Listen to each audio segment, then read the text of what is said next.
Starlit, health from 1700 to 1950, damage from 110 to 75, stamina regen from 1 to 2, glide regen from 4 to 3, takeoff from 30 to 20, defensive burn from 1 to 3, defensive frostbite from 1 to 2, removal of burrower, addition of agile swimmer, addition of fortify. These adjustments aim to give Starlit a better time with tanking and stacking ailments, as well as some noticeable QOL towards its mobility kit, which was a little underperformative for a Tier 1 flyer. Hopefully this new direction will be appealing for players who are looking to pick up a neat fast flyer. Rorolo, bite cooldown from 1.2 to 0.8, damage from 95 to 110, walk speed from 23 to 34. Bleed block from 25% to 60%, addition of 40% necropoison block, ambush from 1.2 times to 1.4 times, addition of climber, addition of agile swimmer, addition of burrower. Rorolo is one of those species that was never properly compensated for the rework to area escape. As a chill out or escapist, it was lacking in some critical areas. Firstly, it is a tier 2, which is all fine and dandy until larger flyers, who are much faster than it, simply glide up to 1 and decide they are hungry. These additions are really escapist geared, giving Roro new tools to evade and survive ambushers and oppressors. Apofuex, walk speed from 22 to 28, block poison from 70% to 90%, addition of Raider, addition of 0x, 185y for Z jump power, addition of 20 jump stamina.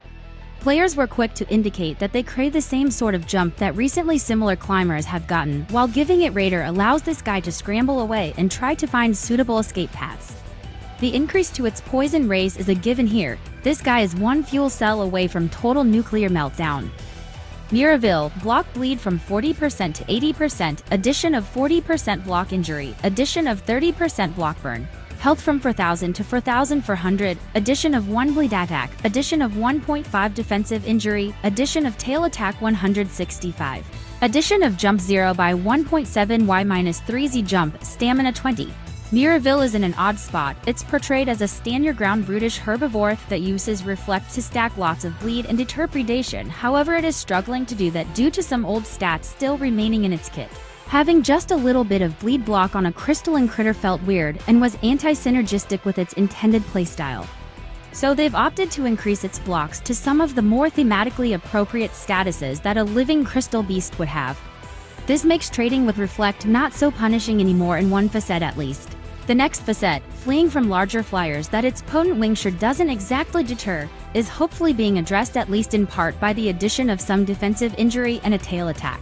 At least now, when Muravil turns to find cover after reflex window, it can keep a bit of pressure with a whip crack of its shattered tail. New Lich Mark, active ability, 30-second cooldown. Once activated, the player has 5 seconds to bite someone in order to apply the Lich Mark ailment onto the target. If the targeted player is subsequently attacked while they still have the Lich Mark ailment, then it is consumed to apply 5 stacks of a chosen ailment status. Lich Mark will fall off on its own if not consumed after some time. New Cavity Critter Plushie. This plushie gives a 20% chance to apply knockback to creatures that bite the player.